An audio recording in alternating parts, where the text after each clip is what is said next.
Consigne. Vous allez entendre 2 fois un enregistrement sonore de 5 minutes environ. Vous aurez tout d'abord 1 minute pour lire les questions. Puis vous écouterez une première fois l'enregistrement. Vous aurez ensuite 3 minutes pour commencer à répondre aux questions. Vous écouterez une seconde fois l'enregistrement.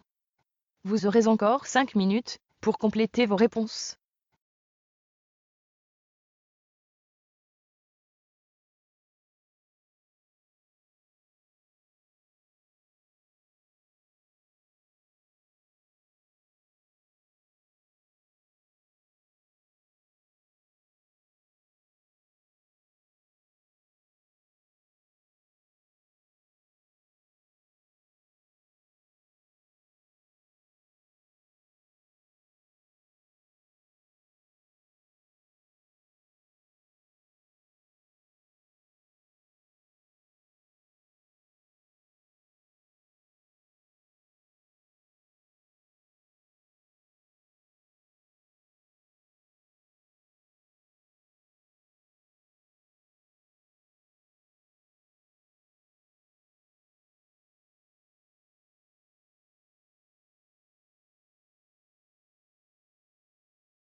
Bonjour, bienvenue, 7 milliards de voisins. Aujourd'hui, sujet éducation, comme chaque vendredi.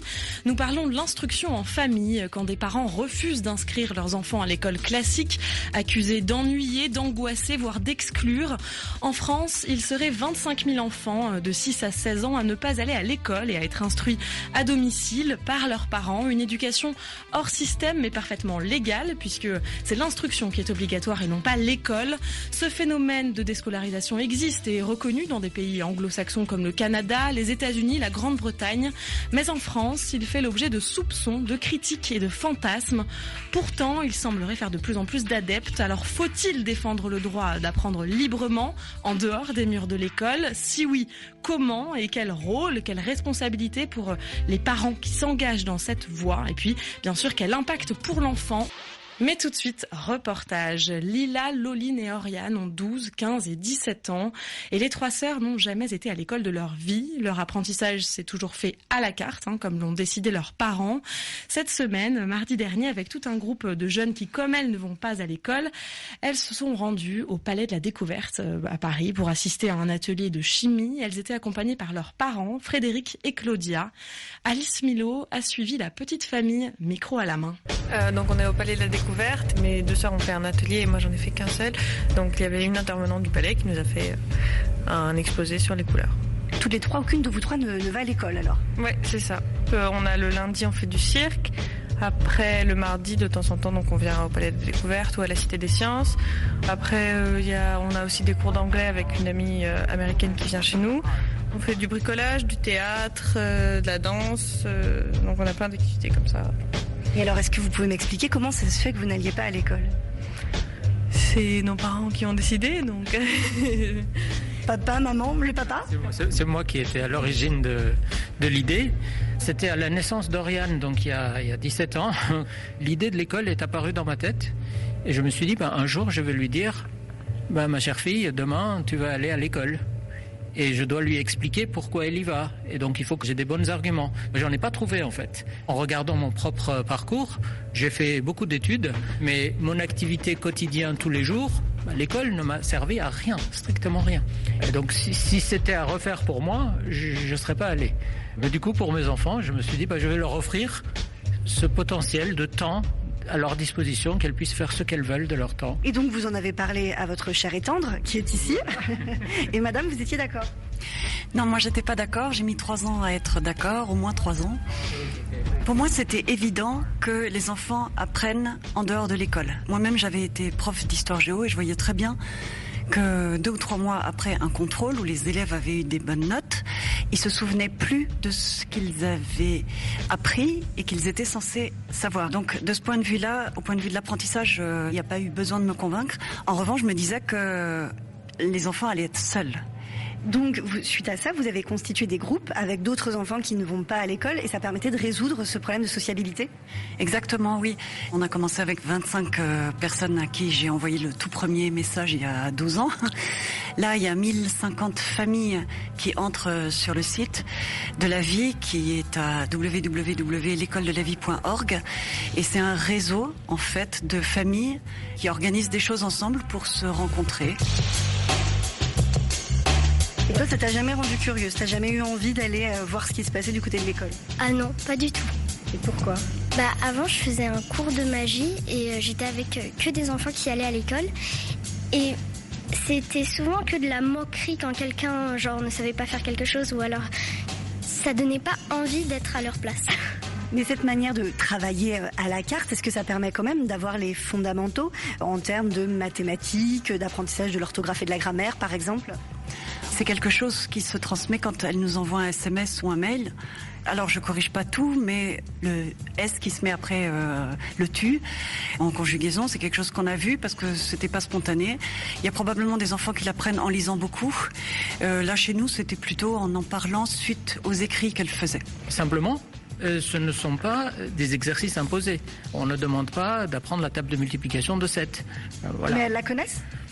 La table, non. Mais si la multiplication de deux nombres les intéresse, ils vont l'absorber. Parce que ça leur est utile. Parce que ça leur est utile, bien sûr, oui. Tu penses qu'en termes de connaissances, tu vas arriver à l'âge adulte en sachant autant de choses que quelqu'un qui a été à l'école? Je vais pas connaître les trucs qui sont inutiles, je sais pas, mais les détails qu'on doit apprendre comme ça et à retenir, je pense. Ce que je trouve de différent, c'est qu'éventuellement, elles auront des lacunes, comme tout le monde, mais elles auront la confiance en elles de se dire qu'elles peuvent les combler, qu'elles vont savoir où trouver l'information pour les combler. Et ça, c'est énorme, la confiance en soi-même pour trouver les informations qu'on cherche et savoir quelles sont les informations dont on a besoin.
Bonjour, bienvenue, 7 milliards de voisins. Aujourd'hui, sujet éducation, comme chaque vendredi.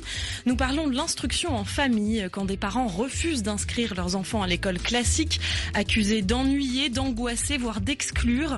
En France, il serait 25 000 enfants de 6 à 16 ans à ne pas aller à l'école et à être instruits à domicile par leurs parents. Une éducation hors système, mais parfaitement légale, puisque c'est l'instruction qui est obligatoire et non pas l'école. Ce phénomène de déscolarisation existe et est reconnu dans des pays anglo-saxons comme le Canada, les États-Unis, la Grande-Bretagne. Mais en France, il fait l'objet de soupçons, de critiques et de fantasmes. Pourtant, il semblerait faire de plus en plus d'adeptes. Alors, faut-il défendre le droit d'apprendre librement, en dehors des murs de l'école? Si oui, comment et quel rôle, quelle responsabilité pour les parents qui s'engagent dans cette voie? Et puis, bien sûr, quel impact pour l'enfant? Mais tout de suite, reportage. Lila, Loline et Oriane ont 12, 15 et 17 ans. Et les trois sœurs n'ont jamais été à l'école de leur vie. Leur apprentissage s'est toujours fait à la carte, comme l'ont décidé leurs parents. Cette semaine, mardi dernier, avec tout un groupe de jeunes qui, comme elles, ne vont pas à l'école, elles se sont rendues au Palais de la Découverte à Paris pour assister à un atelier de chimie. Elles étaient accompagnées par leurs parents, Frédéric et Claudia. Alice Milo a suivi la petite famille, micro à la main. Donc on est au Palais de la Découverte. Mes deux sœurs ont fait un atelier et moi j'en ai fait qu'un seul. Donc il y avait une intervenante du Palais qui nous a fait un exposé sur les couleurs. Toutes les trois, aucune de vous trois ne va à l'école alors? Ouais, c'est ça. On a le lundi, on fait du cirque. Après, le mardi, de temps en temps, donc on vient au Palais de Découverte ou à la Cité des Sciences. Après, on a aussi des cours d'anglais avec une amie américaine qui vient chez nous. On fait du bricolage, du théâtre, de la danse.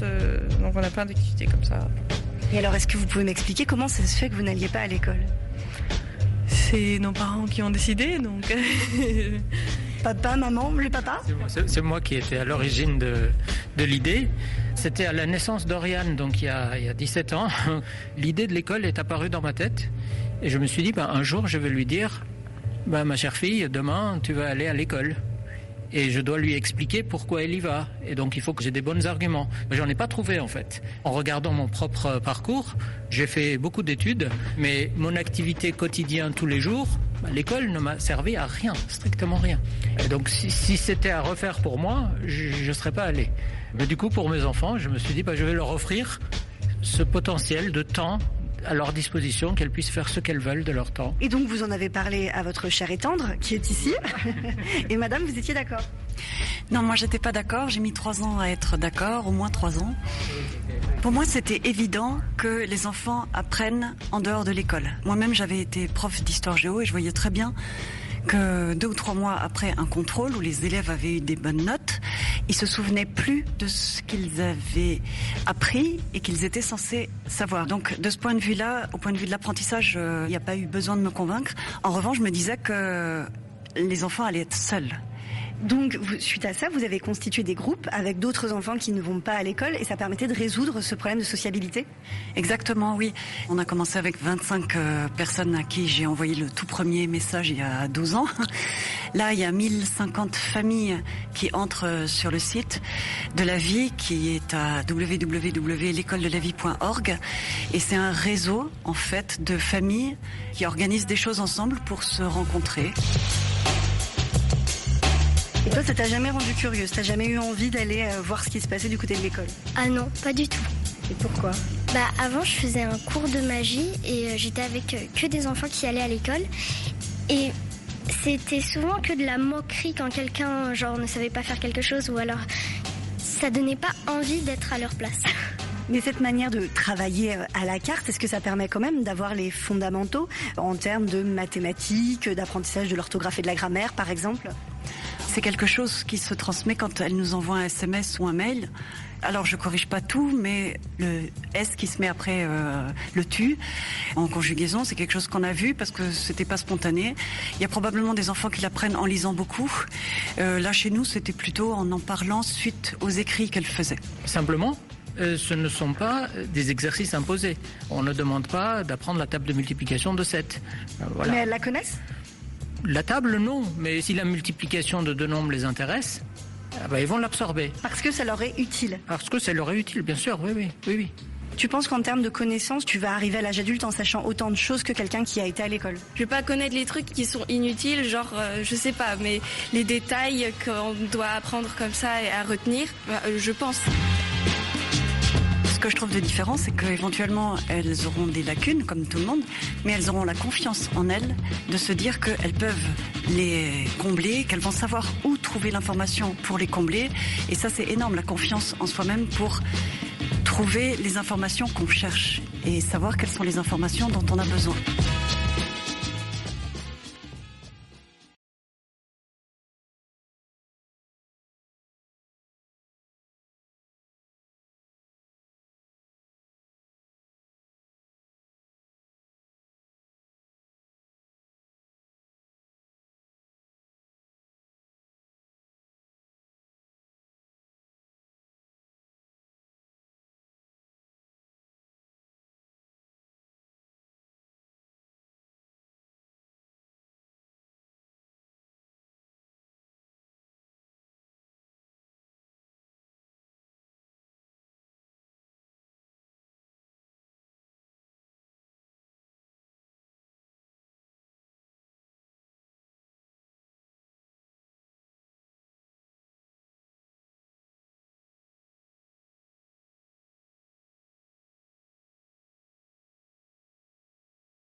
bienvenue, 7 milliards de voisins. Aujourd'hui, sujet éducation, comme chaque vendredi.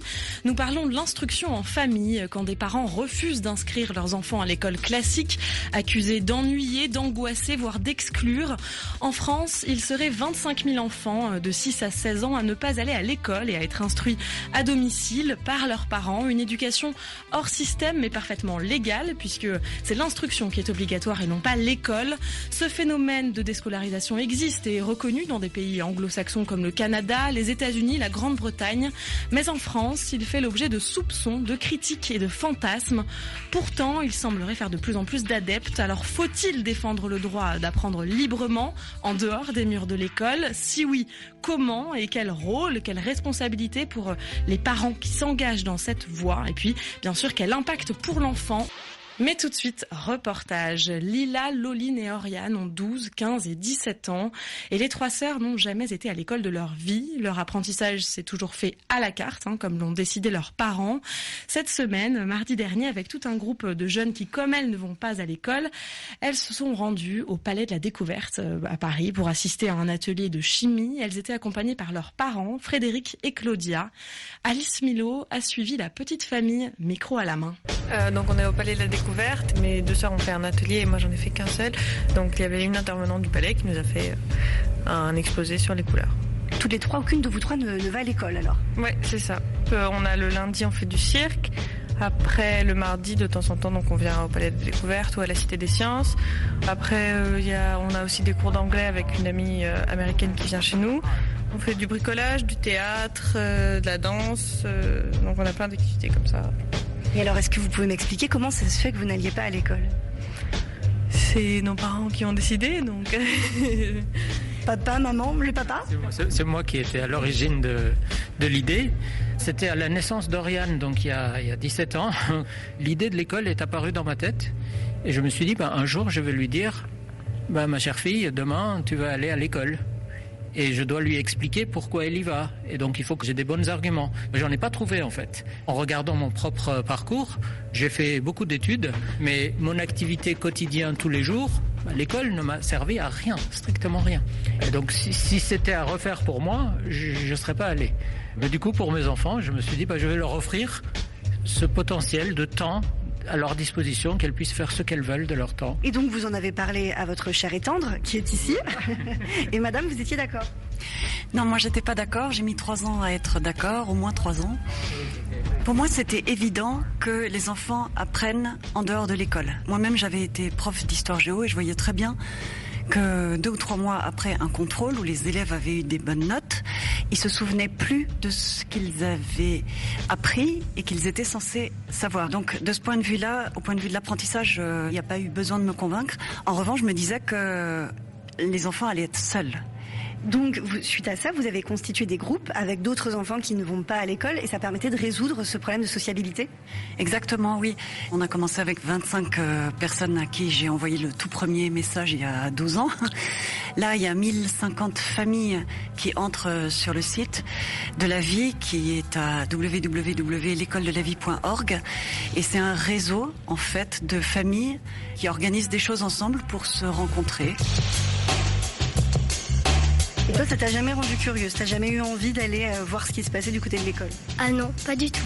Et pourquoi? Avant, je faisais un cours de magie et j'étais avec que des enfants qui allaient à l'école.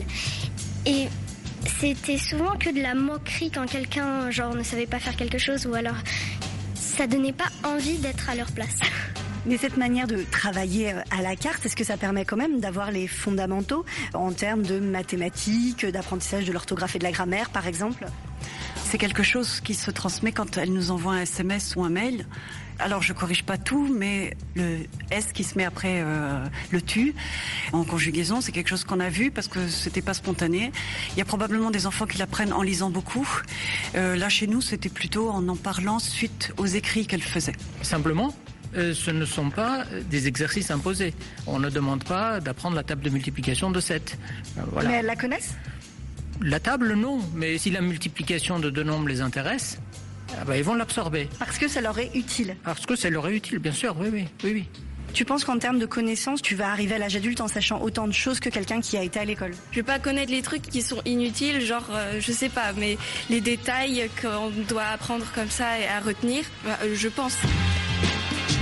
Ce que je trouve de différent, c'est qu'éventuellement, elles auront des lacunes, comme tout le monde, mais elles auront la confiance en elles de se dire qu'elles peuvent les combler, qu'elles vont savoir où trouver l'information pour les combler.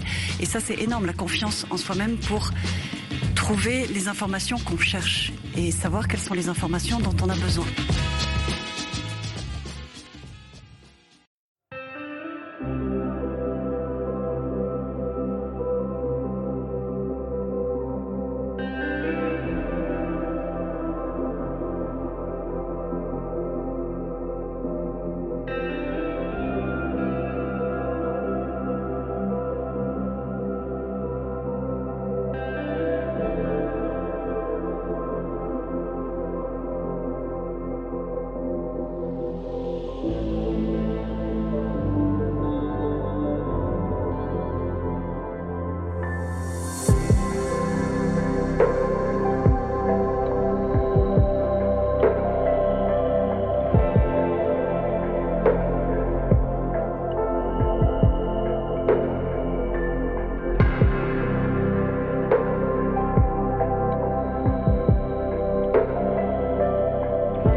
Like and subscribe our channel for more amazing videos. Also, don't forget to share it with your friends. Contact French NU to learn French language. We provide online classes for DELF preparation, TEF preparation, academic course preparation for kids, and accent improvement. Call or WhatsApp at 98706966926 or email at linguistic.fr@gmail.com.